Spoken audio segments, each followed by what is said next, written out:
się, co z niego za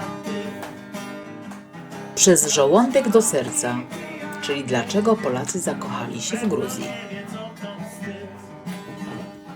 Powiedzieć, że supra to tradycyjna biesiada, to nie powiedzieć nic.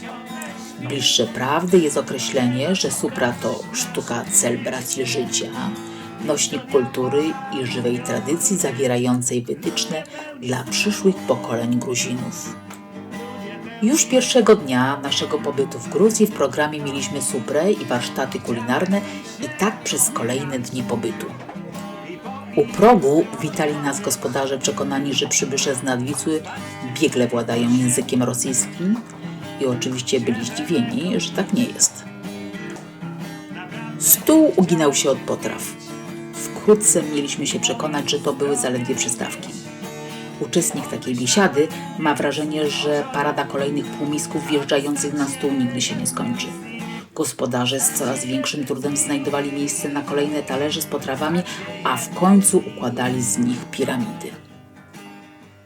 Kulinarna rozpusta trwała, a zagraniczne egzotyczne dania nie miały tam racji bytu.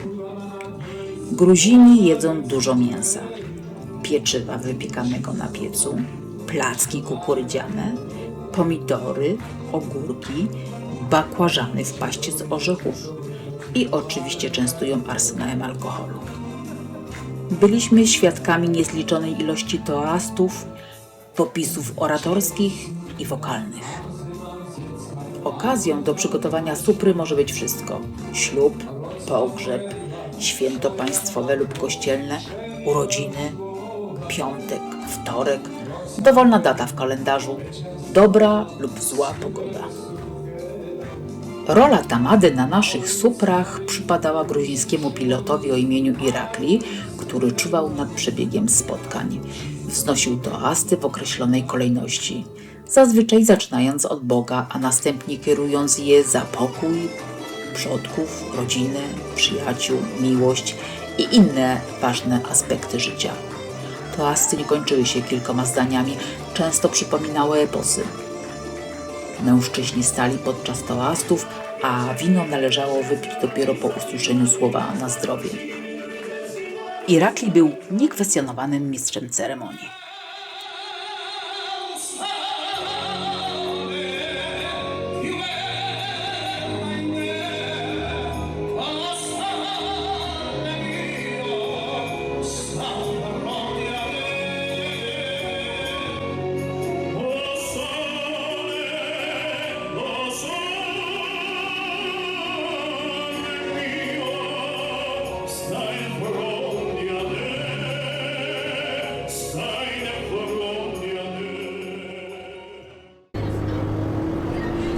Oczywiście Gruzja to nie tylko supra. Zapraszamy na naszą relację z pobytu. Anna i Zbysław.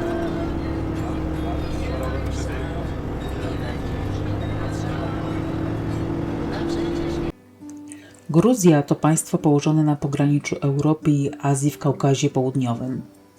Graniczy na północy z Rosją, na południu z Armenią i Turcją, na wschodzie z Azerbejdżanem.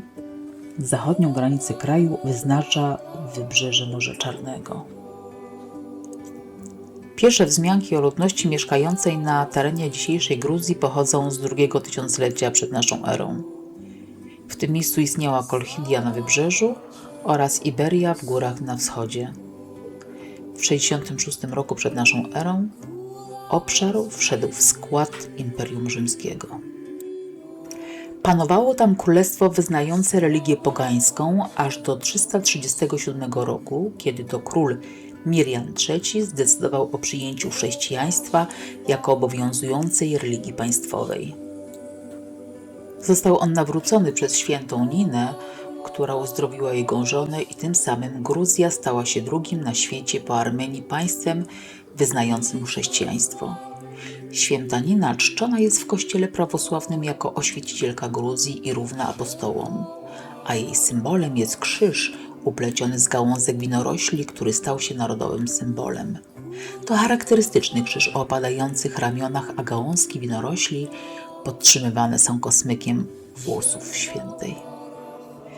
Przyjęcie przez Gruzję chrześcijaństwa było też dla kraju wzmocnieniem pozycji politycznej, aby nawiązać bliższe relacje z Cesarstwem Rzymskim. Do dzisiaj Gruzini aktywnie uczestniczą w obrzędach, aby wzmocnić swoją przynależność do wspólnoty. Wielokrotnie różne narody próbowały podbijać tereny Kartli, ale państwo zachowało swoją niezależność, opierając się atakom Arabów, Mongołów, Turków i Persów.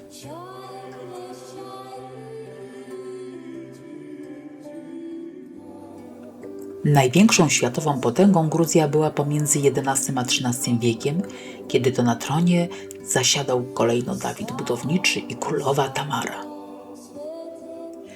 Ale w kolejnym wieku Gruzja została podbita przez Persów i Imperium Osmańskie. W 1917 roku Gruzini ogłosili niepodległość, którą niestety 3 lata później podbili bolszewicy. Józef Stalin, urodzony w Gruzji, odegrał kluczową rolę w jej historii, wprowadzając ją do Związku Radzieckiego w 1921 roku jako przywódca państwa. Jego reżim był odpowiedzialny za represje i przemoc wobec gruzińskiego narodu. Postrzegany jest jako tyran. W 1922 roku Republika Gruzińska stała się integralną częścią Zakaukaskiej Republiki Radzieckiej i do 1939 roku Gruzja pozostawała we władaniu Rosji. Gruzini dążyli do niepodległości kraju.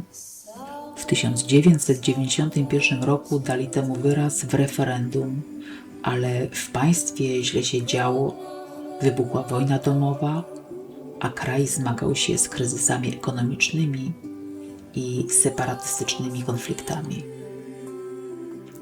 Od 1994 roku w Gruzji trwają reformy gospodarcze. Po 2012 roku rząd kontynuował proces integracji z zachodnimi strukturami. Aktualnie połowa społeczeństwa w Gruzji konsekwentnie wyraża swoje pragnienie bliższej integracji z Unią Europejską i NATO. Jednakże rząd zawiesił negocjacje akcesyjne.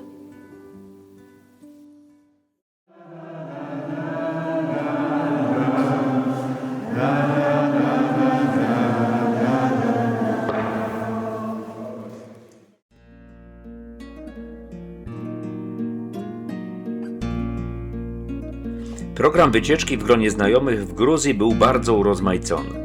Miło spędzaliśmy wieczory podczas gruzińskich kolacji, a w ciągu dnia odkrywaliśmy historię, kulturę i piękne krajobrazy kraju. Chętnie oglądaliśmy też gruzińską architekturę kościelną, bowiem cerkiew prawosławna zajmuje znaczącą pozycję w bogatej historii i kulturze Gruzji. Korzenie gruzińskiego kościoła prawosławnego sięgają wczesnego IV wieku, kiedy to chrześcijaństwo zostało po raz pierwszy wprowadzone do regionu przez świętą Ninę, ewangelistkę z Kapadocji. Pod patronatem króla Mirjana III chrześcijaństwo szybko zyskało na znaczeniu. Gruzińska cerkiew prawosławna przeżyła złoty wiek za panowania króla Dawida Budowniczego i królowej Tamary. Okres ten oznaczał czas wzrostu kulturalnego, artystycznego i duchowego. Budowa licznych kościołów, klasztorów i ośrodków religijnych umocniła wyznanie w kraju i poza jego granicami. W ciągu długiej historii gruzińska cerkiew stawiała czoła różnym wyzwaniom i okresom turbulencji, w tym przewrotom politycznym, ale pomimo tych trudności wykazała odporność, zachowując swoje duchowe i kulturalne tradycje i nadal odgrywa ważną rolę w życiu narodu gruzińskiego. Gruzińska architektura kościelna łączy różne style, a jednocześnie harmonizuje z otaczającym krajobrazem, co naszym zdaniem jest wyjątkowe.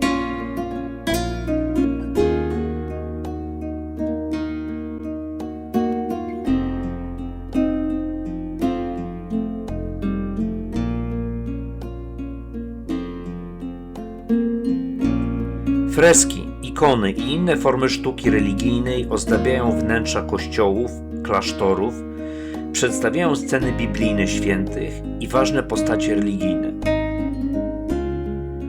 W kościołach prawosławnych nie używa się instrumentów muzycznych, w tym organów, na rzecz a cappella, chóru i tradycyjnych pieśni liturgicznych. Słuchając tego śpiewu, pobudzał on nas do refleksji nad tradycją i wiarą.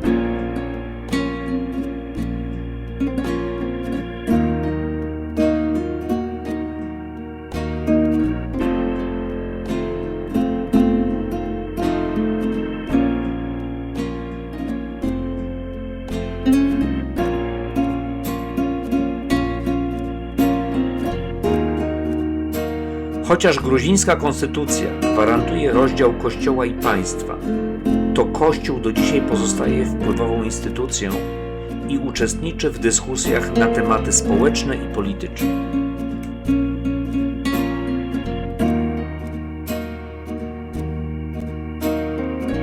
Z naszych obserwacji i krótkiego pobytu w Gruzji mamy wrażenie, że współczesne społeczeństwo gruzińskie wciąż przywiązuje dużą wagę do Kościoła prawosławnego. Kościół cieszy się zaufaniem i poparciem społecznym, co odróżnia go od sytuacji w innych krajach europejskich.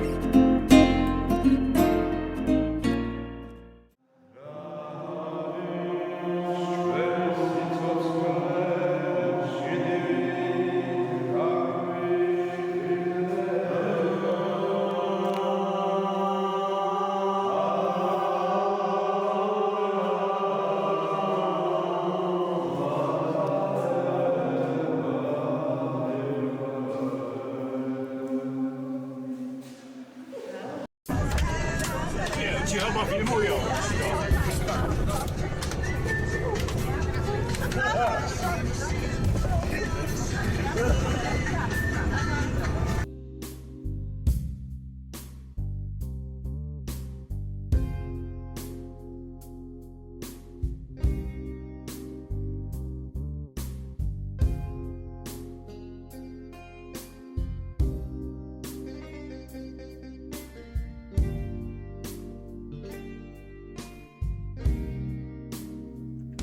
Twierdza w Gori, mieście położonym w centralnym regionie Gruzji, ważnej arterii komunikacyjnej i ekonomicznej, była nie do pokonania, a miasto było wielokrotnie najeżdżane przez Turków, Persów i Rosjan.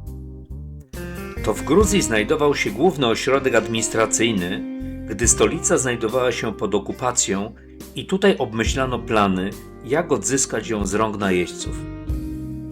Ostatni raz to niewielkie miasto broniło Gruzji w sierpniu 2008 roku podczas 5-dniowego bombardowania przez lotnictwo rosyjskie. Wówczas zostało zniszczonych wiele budynków. W tym czasie ówczesny prezydent Polski Lech Kaczyński wraz z innymi przywódcami Europy Środkowo-Wschodniej pojawił się na wiecu w Gruzji, żeby podtrzymać naród gruziński na duchu. Gruzini docenili ten gest jako dowód heroizmu i przyjaźni. Do dzisiaj stoi popiersie Lecha Kaczyńskiego przy ulicy jego imienia w Tbilisi. Słuchając różnych relacji, czytając artykuły o Gruzji i o Gori, ciągle wraca temat Stalina. Przeszła nam myśl, że w mieście tym życie toczy się też w cieniu Stalina. Sądzimy, że Gori nierozerwalnie będzie z nim związane.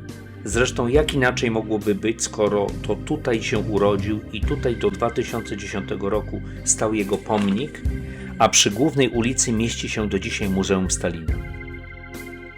Był kontrowersyjną postacią. Po jego śmierci płakał komunistyczny świat i wówczas nikt nie zająknął się nawet słowem o jego zbrodniach, o 20 milionach zgładzonych ludzi i ciemnych latach terroru. Odwiedziliśmy twierdzę Goriszcze. Twierdza na górze strzegła szlaków kupieckich, w tym jednej z odnóg jedwabnego szlaku. Jednym z najbardziej charakterystycznych elementów twierdzy są jej potężne mury obronne.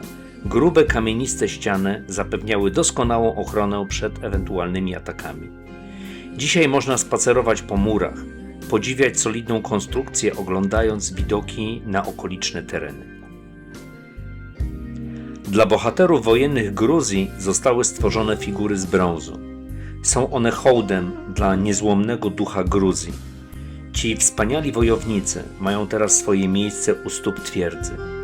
Figury powstały w latach 1981 i 85.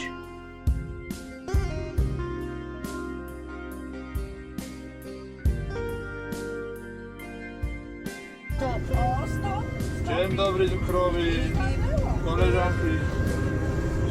Właśnie nie byłem wtedy.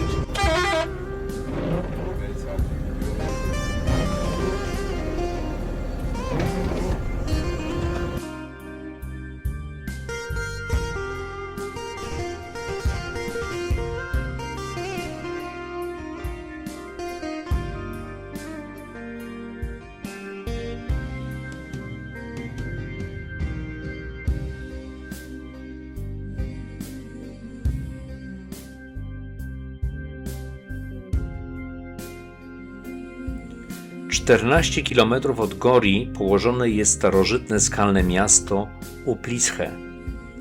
Już w IV wieku przed naszą erą stanowiło jeden z najważniejszych ośrodków miejskich i religijnych w regionie. Uplisze było niegdyś dużym miastem w okolicy Szlaku Jedwabnego, dziś pozostałości rozsiane są na obszarze 8 hektarów. Swoje zrobił czas, woda, przebyte najazdy zbrojne i trzęsienia ziemi. Do ważniejszych pozostałości w mieście można wymienić ruiny antycznego teatru, pogański kościół, gdzie zachowały się siedziska kapłanów oraz wgłębienia, w których przechowywano krew poświęconych zwierząt, sala pałacowa królowej Tamary, która tam nie mieszkała, ale odwiedziła to miejsce, oraz jedyny zachowany murowany budynek, to jest kościół książąt pochodzący z X wieku. Pod skalnym miastem jest tunel, który służył do ewakuacji mieszkańców oraz do transportu wody pitnej i jest on wciąż dostępny.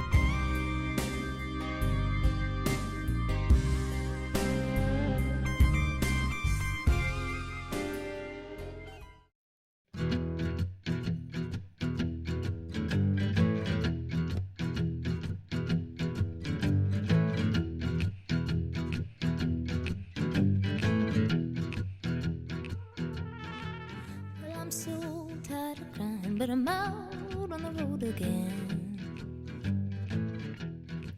Well, I'm so tired of crying, but I'm out on the road again. A jeśli lubisz przyrodę i aktywne spędzanie czasu, zwłaszcza jeśli nie masz lęku wysokości, to warto odwiedzić kanion Okatse. Oferuje on spektakularne widoki z wiszącej kładki i platform widokowych. You know, the first time I traveled out in the rain and snow, in the rain and snow. Oh, I didn't have no payroll, not even no place to go.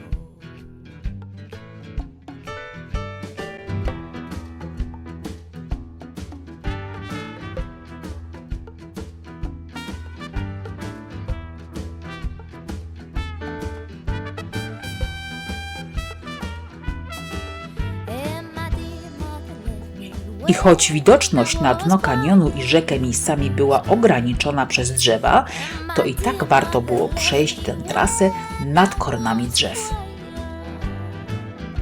She said, Lord, have mercy on my wicked one.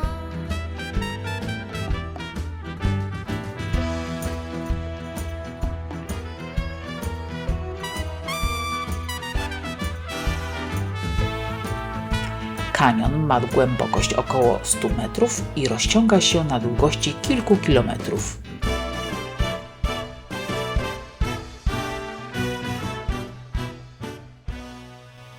Kolejną atrakcją, którą zobaczyliśmy tego dnia, był kanion Martwili. Dotarliśmy tam późnym popołudniem i choć udostępniona do zwiedzania część wąwozu ma zaledwie 700 metrów, to co kilka kroków zatrzymywaliśmy się, by podziwiać wspaniałe widoki. Take a porośnięte mchem drzewa, wodospady, monumentalne skały i zawieszone nad przepaścią mosty były podświetlone, a natura malowała dla nas piękne pejzaże. Trochę szkoda, że nie udało nam się dotrzeć tam w ciągu dnia, bo w naturalnym świetle woda jest przezroczysta i ma turkusowy kolor, a wysokie klify i zieleń z pewnością są jeszcze bardziej malownicze. If you ain't coming with me, gonna take somebody else.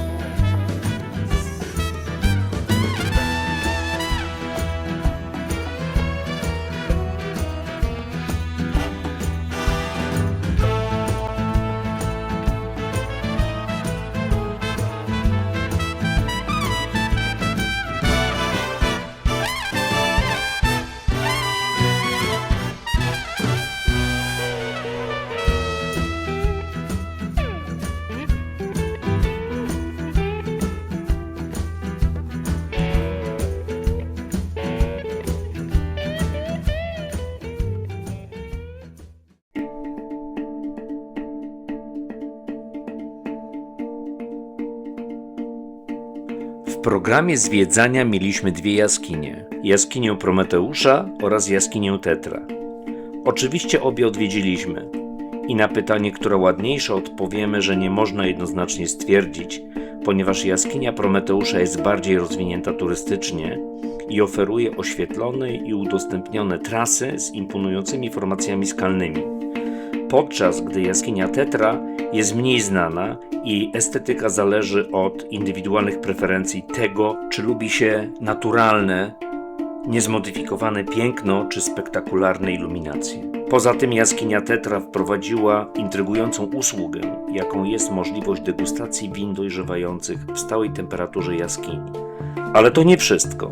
Jaskinia jest również uzdrowiskiem dla pacjentów z astmą oskrzelową, zapaleniem stawów i nadciśnieniem. Nasza grupa wznosiła więc kieliszki za tę wspaniałą jaskinię. Spacerując zaś po jaskini Prometeusza, oglądaliśmy formacje skalne. Tutaj można było poczuć magię podziemnego świata. Jaskinia jest jedną z wielu na świecie form krasowych, powstałych w wyniku działania wody. W trakcie zwiedzania zobaczyliśmy wyjątkowe nacieki skalne. Stalaktyty, stalagnity, stalagnaty, drapienie, kolumny i kurtyny skalne. Tworzą one prawdziwe naturalne arcydzieła. Widzieliśmy wiele jaskiń krasowych i to była kolejna, która nas zachwyciła.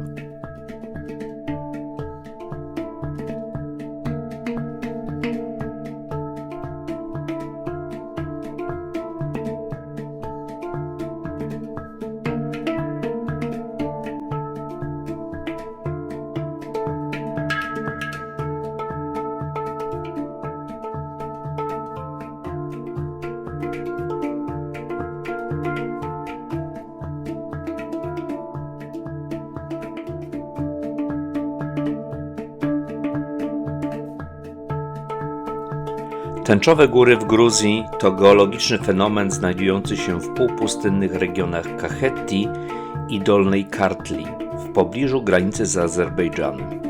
Wzgórza składające się z wielobarwnych, pofałdowanych warstw skał przypominają tęczę.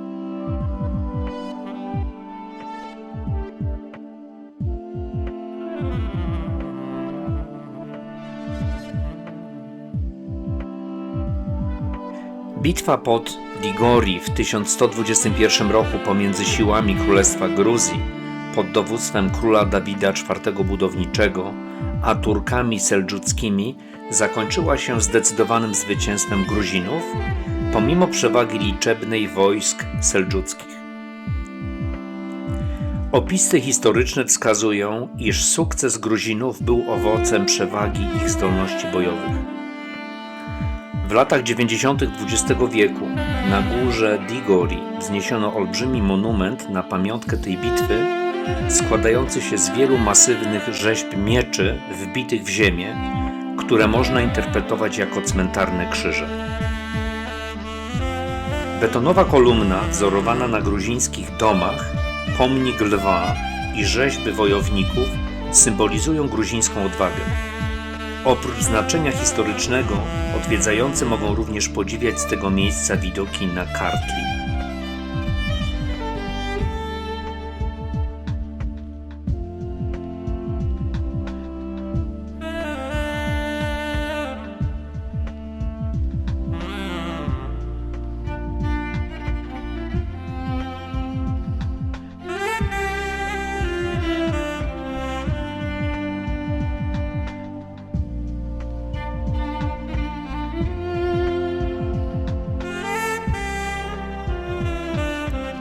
Natomiast Kronika Gruzji, monumentalna opowieść o historii i tożsamości narodu, to nowoczesny pomnik, kompleks 30-metrowych kamiennych kolumn. Każda z kolumn ozdobiona jest płaskorzeźbami przedstawiającymi kluczowe momenty z historii Gruzji, zarówno polityczne, jak i religijne.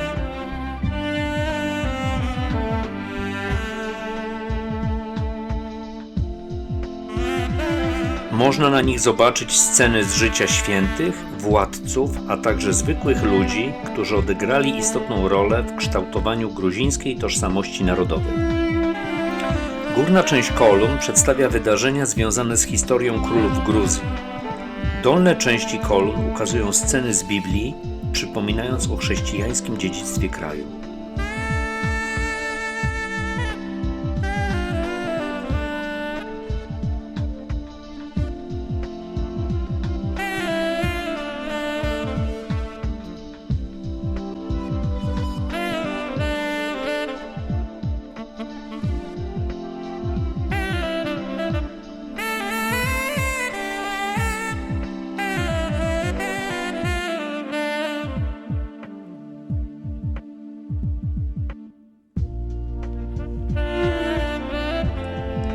Dziś Kronika Gruzji jest jednym z najważniejszych symboli narodowych, a także popularnym miejscem odwiedzin zarówno dla turystów, jak i dla mieszkańców.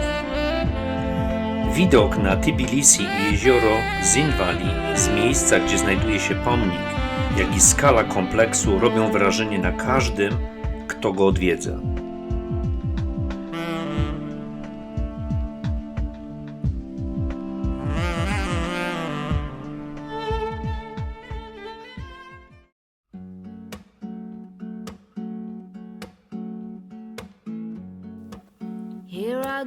Kończymy naszą relację o Gruzji, prezentując zdjęcia uczestników wycieczki i plenerów. Podsumujmy zatem. Gołmarjos znaczy po gruzińsku na zdrowie, ale też życzę Ci zwycięstwa. Naszym zdaniem Gruzja przyciąga i uwodzi, ale jest też trochę dzika i szalona. Na stacji benzynowej gość potrafi trzymać w jednej ręce wąża, a obok kolega pali papierosa. Kierowcy jeżdżą jak szaleńcy, wyprzedzając nierzadko z prawej strony. I mimo, że ruch drogowy jest prawostronny, to po ulicach porusza się wiele samochodów z kierownicą po prawej stronie. Gaz do domów doprowadzają rurami na powierzchni. Krowy spacerują po ulicach, a bezdomne, zaczipowane psy dokarmiane są przez ludzi. Ale i tak nie spotkasz Gruzina, który by nie był absolutnie pewien, że nie ma lepszego zakątka do życia na świecie, bo przecież najlepsze na świecie jest gruzińskie wino, jedzenie i góry. I tutaj trzeba przyznać, że Gruzini potrafią czerpać czystą radość z najprostszych wydarzeń dnia, z biesiadowania i spędzania czasu w gronie rodzinnym i przyjaciół. A rodzinne śpiewy przy stole dla Gruzinów są tak normalne, jak niestety u nas kłótnie o polityce. Wino i czacze, fakt, mają przednie. Śpiewają genialnie i jedzenie smakuje wybornie.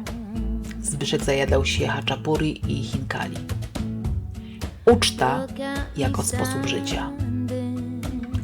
I toasty, w których nie brak głębszej refleksji i szczypty nostalgii. O tak, w sztuce świętowania Gruzini są mistrzami.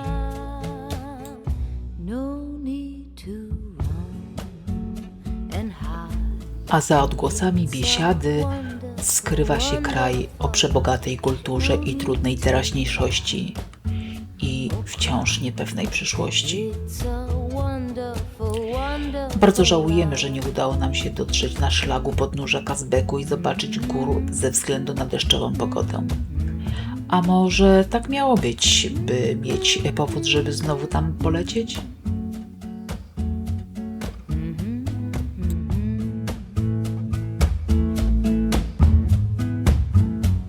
I need a friend, oh, I need a friend to make me happy, not so alone.